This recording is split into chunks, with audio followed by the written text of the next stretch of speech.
Wala na po tayong binabantayang sama ng panahon sa loob ng Philippine Area of Responsibility. Ngayong Lunes ay nagdadala ng kulapan at kalat-kalat na pag-ulan ang habagat o southwest monsoon. Ramdamang habagat dito sa Metro Manila, Ilocos Region, Cagayan Valley, Cordillera Region, Mimaropa, Zambales at dyan din sa Bataan, Bulacan, Cavite, Laguna at sa Batangas. Fair weather naman sa nalalabing bahagi ng ating bansa.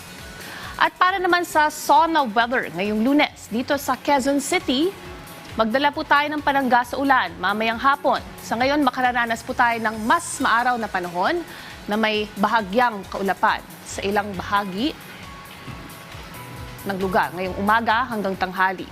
Pagsapit ng alauna ng hapon, posibleng makaranas ng pag-ambon o light rains. Bandang alas 2 naman hanggang alas 4 ng hapon, maaring makaranas ng isolated rain showers o bahagyang maulap na panahon o thunderstorms. 5 o'clock ng hapon, posibleng makaranas ng mahinang pag-ulan. Posibleng magtagal ng 1 oras ito. Muli naman makararanas ng thunderstorms, posibleng mamayang alas 7 ng gabi at maaring magtagal ng 1 o 2 oras.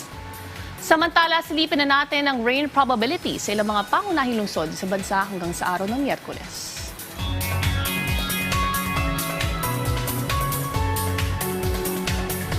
Keep safe at stay dry mga ka-RSP.